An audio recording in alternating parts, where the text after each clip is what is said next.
sec. Recording. Okay, so we got the second one for today. We got Plox 4x4, 46.9 average.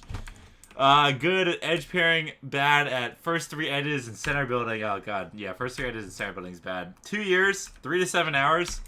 It's pretty quick for just over 2 years, 3 to 7 hours. It's a pretty casual amount, but 46.9 is pretty solid. Notice that if I finish my first 3 edges and have 5 left, I can solve 2 at once. End up 4 edges, not 2. Right, okay, so we'll talk about that. So Plox, we're going to talk about the first thing immediately in Plox's video. This isn't going to be... It's something he just had a question on, so... I should have said... I didn't need to scramble this, but 1 second. So Plox is saying when he has 4 edges left... So he's saying, like, when he has 5 edges left, it's pretty simple. He does a cycle to solve 2, and then he does a cycle and he solves his last 3, and he's done. Very simple stuff. Pretty basic. What he notices when he has 4 edges left, when you have 4 edges left, is it always 2 flips? Or...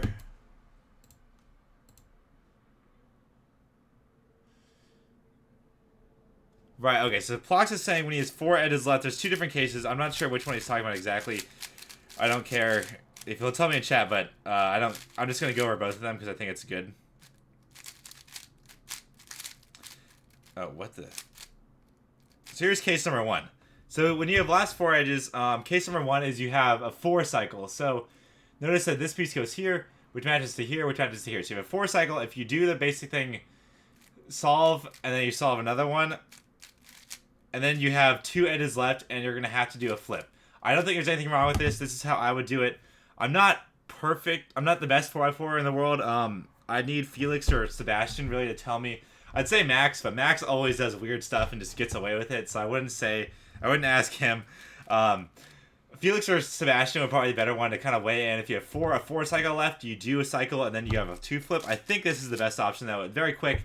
Also, if you have a 2 flip on top, which will happen... know your 2 flip on top, Alex. Sile the King has a video about this, very useful. Makes it even easier, stuff like that. They're pretty much just the headlights cases, but with wide moves. The other case, which is more useful, is when you have, God, 2 flips. So you notice here, these are a 2 flip, and these are a 2 flip. So here, this is pretty much very easy to do. So you solve this. And then it doesn't matter, just put anything. You pretty much do a cycle to solve 1, and then you're left with a 3 cycle. So you solve this, put anything in here. It won't be solved no matter what because there's a 2 flip. And then you slice all the way back over to here, and then you finish up like this. The key is just 1 fluid move because you get 2 flips, you know that you're not going to be solved, and then you slice all the way back.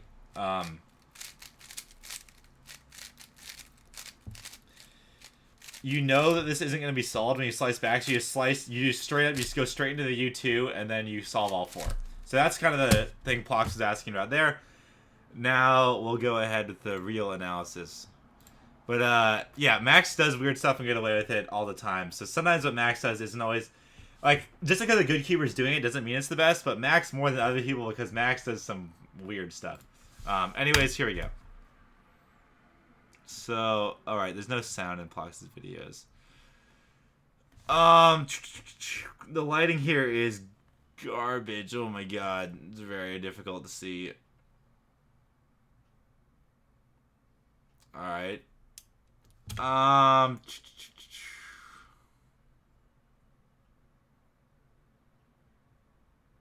well, that got better.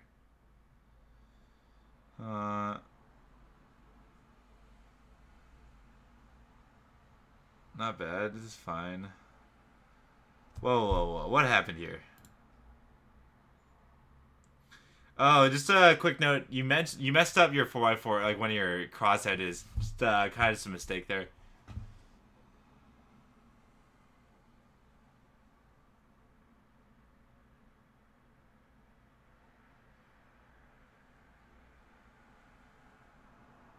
Alright, I like that. What was that? I mean, that was pretty good. I don't know if that was necessary. It was a pretty good trick. I don't know that trick.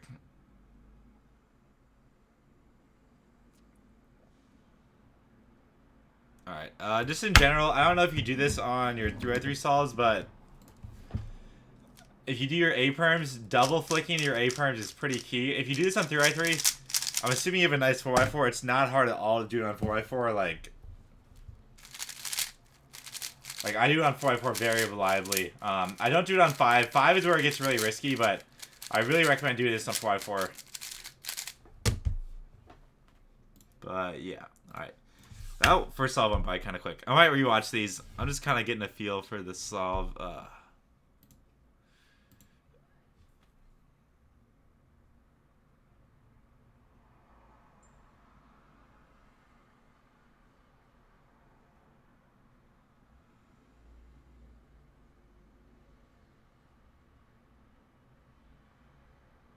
It's hard to see, but it wasn't too bad. Okay, there we go. I really like the TPS on this. It's not too fast. It's not like shaky or anything. It seems very smooth. Oh, right here, right here, right here, right here. This, okay, right here.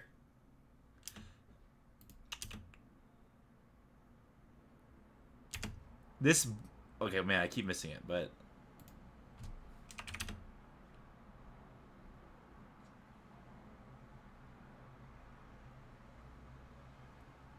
Boom. Orange and yellow already solved. Real quick, just take this out. If you already see it, 3 moves, saves you an edge. You can get a lucky case later. Just take that out real quick before you do anything else. Oh, wait a second.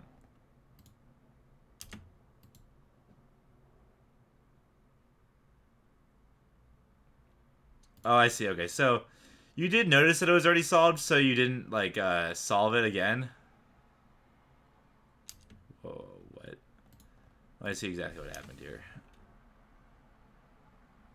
Oh, way too far back.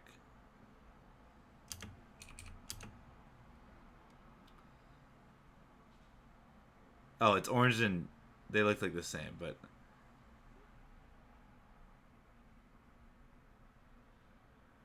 Okay, it's fine. That sucks.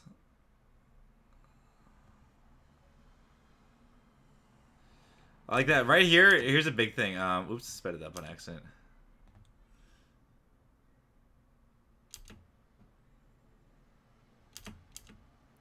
Yeah, Plox, you skip it, but I still recommend just taking it out.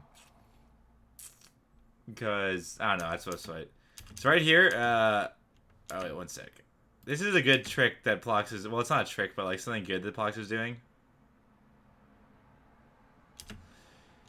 So right here, you could insert this pair, so he has this pair. Well, he already did the rotation.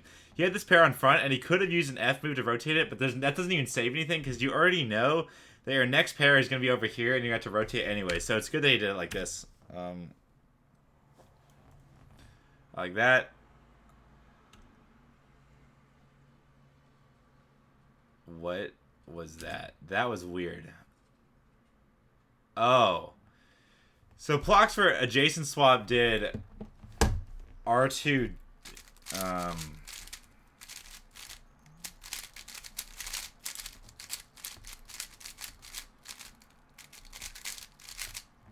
So Plox did. Oh, let me get it first. Oops. Plox did R. Wait. He had this. He did R2D, and then he did parity.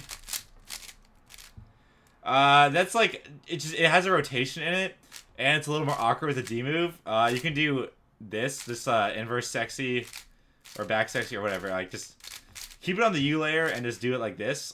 Or if you're doing these two, you can do it like this. Or if you have these two, you can do it like that. I'd really recommend doing it like that. Less risky, no rotation. Like the other way works, but especially at this speed, you definitely want to be doing like Plox is pretty quick, so you want to be doing a little fancier stuff. It's impossible to tell what is yellow and orange on this cube. Oh, that was an easy center. One sec, let's go back.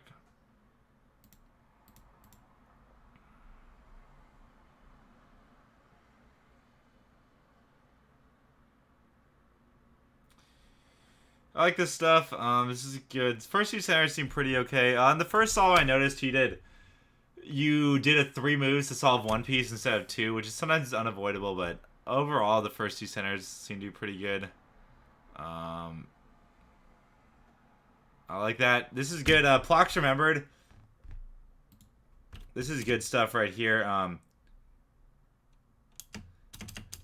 Plox remember, so he made this bar right here, and he remembered that on D face on the right side he has this orange bar already completed, so he didn't have to look when he pulled it back up. Very nice, very nice there. Wait, what was that? Never mind. I take back everything.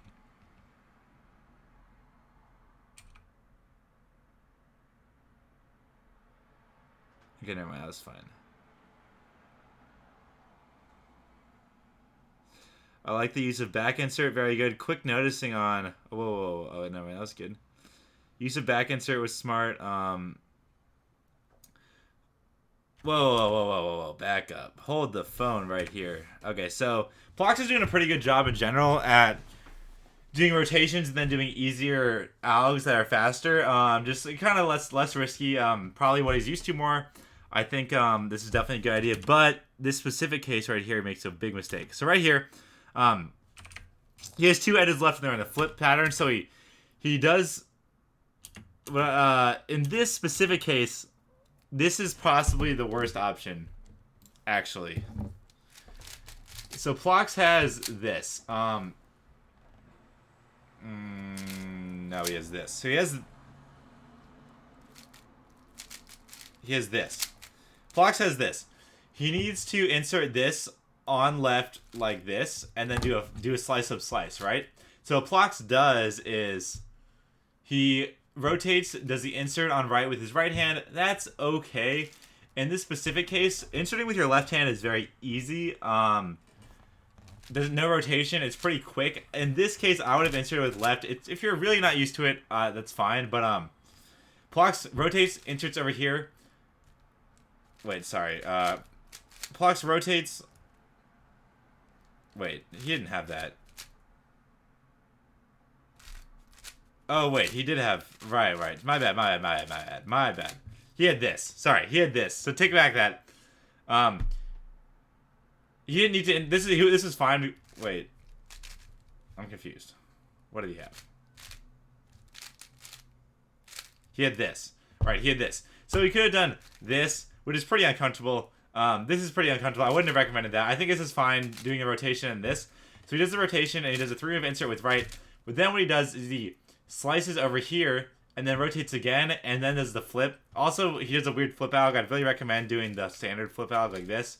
Or you can use Chris's flip alg like that. But in this case, you can flip and slice here, or you can flip and slice here, which is no rotation. So you had this. You're going to do rotation, that's fine. But do rotation and then flip with no more rotations than you're done there. That's key. What did I just do? Oops.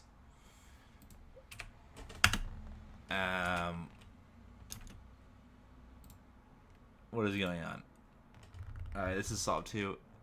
Or is this solve... That is solve 2.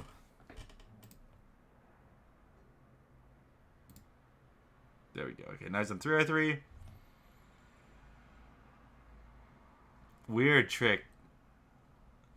Okay, so this OLL came out twice. I don't know how into big cubes you are, but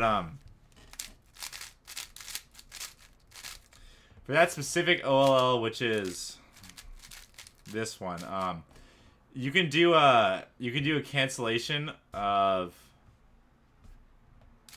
6-move T into dot. So it goes on 4x4. I still do this case. This is pretty quick for that case. The only problem with it is that it's a little risky because of the wide moves, and wide moves are a little awkward. I do the 6-move T cancellation into dot. It's really fast and never ever mess it up, but whatever you want to do, really. Alright, this is good. Plox did parity before PLL, which means he got the good R-perm. Very smart. Alright,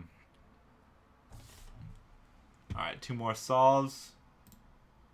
So it might be a little shorter, but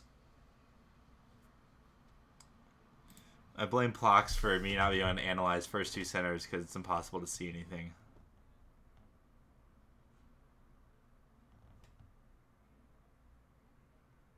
Oh, those are the yellow ones. Okay, so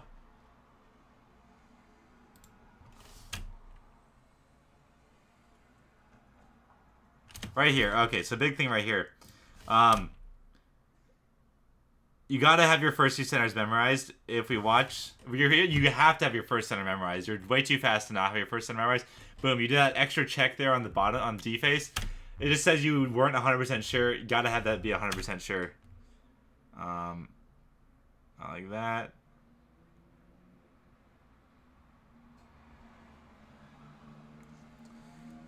Yaw edges are pretty smooth.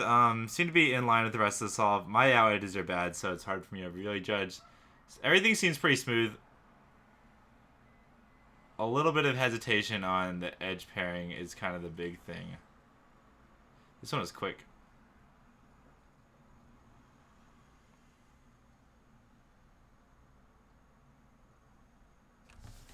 Oh, 39. One sec. Right here for this alg. Oops. Just in general, I'd recommend using your don't regrip there, and use your right thumb instead. So you do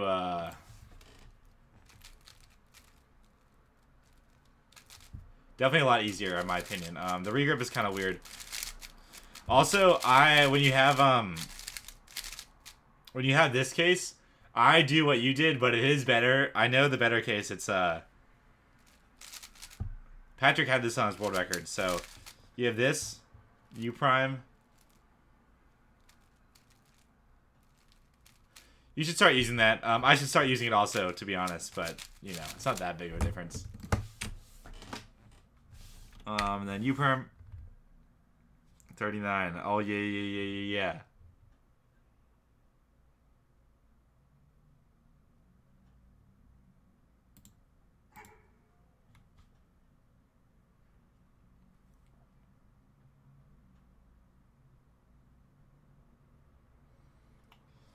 Right here,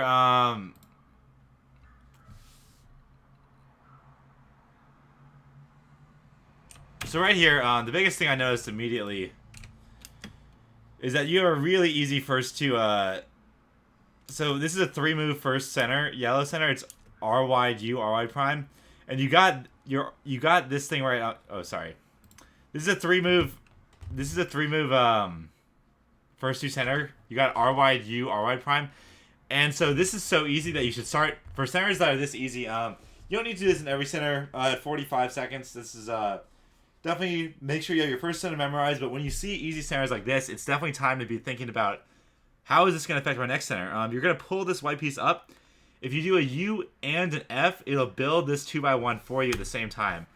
But as you can see here, you do that, and then you still have this cross, which isn't as good. Also, for stuff like this that's really, really simple, you can try and hold your yellow center on D, which will make it a smoother transition. You want to do that Y2 into your second center. You do that weird Y2, and then you could have done all those moves on D, ended up with Y2, with Y on top, a bar already done.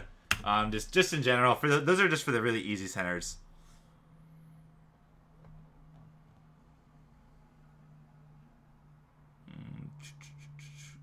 This looks pretty smooth. Your cross edges and centers are pretty smooth. I don't know why you were saying they're the worst part of your solve, but I thought they were pretty smooth. Maybe it's just because I'm bad at them myself, so my standards are worse, but your look ahead on these edges are what's, I think, killing most of your solve. It's like pretty smooth, but there are like definitely some key points where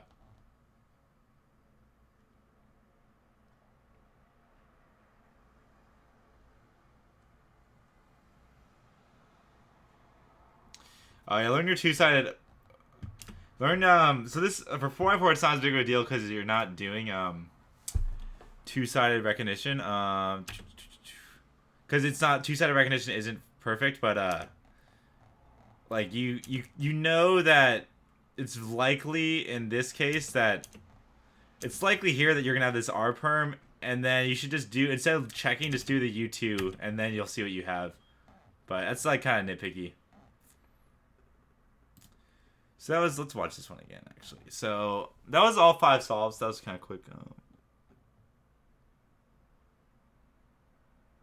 Giving Plox the shaft. I think his last solve analysis was kind of short also, but unfortunately, Plox didn't really run into too many weird cases when he was doing this. They're all fairly standard Yao cases. That's why, like, I tend to say that, like, right here is what killed your whole solve. Like, that was just a lot of pausing. Like, that, your best averages aren't necessarily the best ones to analyze, because a lot of times it just means you got some easy cases. You did the easy cases normally, and there's nothing really fancy about that. But how you deal with bad cases is kind of a big thing. The only thing I really noticed is that Plox might be rotating a little bit too much, more than he really needs to. But I don't really think that's a big issue. If you Plox is comfortable doing this himself, I don't think it's totally fine. You notice that Plox hardly ever locks up. His turning is really smooth. No lockups, really smooth turning. He's using almost completely RUs, and I think if you're comfortable with this, like, this is mostly kind of similar to the style that I use. I think this is a really good idea.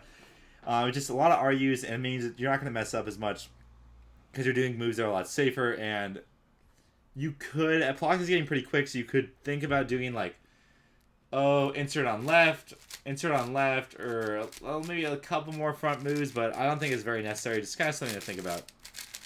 But, yeah, so in general, most of the stuff we're talking about, like, the real keys, I really like most of Plox's solving style. First 2 centers, just kind of, like, a couple blips there in not having your first center memorized. You need to think about your second center while doing your first center for super easy cases, and then building your cross edges seemed pretty solid. Your Yao centers were good as well. I like that you were definitely tracking all the centers. Everything just seemed pretty smooth in general. The biggest killer is definitely look ahead on your edges, and edge look ahead is really the biggest killer, along with just kind of speed in general. It doesn't look like look ahead is as big of an issue because Plox is turning at an appropriate speed, which I really like. Plox is turning at an appropriate speed for how good his look ahead is. His solves look very fluid, but if his look ahead's better, then his turning can get a little faster, and then everything will naturally pick up together. But it's good that his look ahead and his turning kind of sync up, because that's definitely a much better option than doing a burst of TPS and then like slowing down. But yeah, the biggest takeaways is better edges, centers. The first 2 centers especially as well. I think that you're really not using your look ahead on first 2 centers nearly as well as you could be. And then a couple of the small tricks in 3x3 stage and like the PLL parity thing and your OLL, just like using just some finger tricks. So yeah, that was that.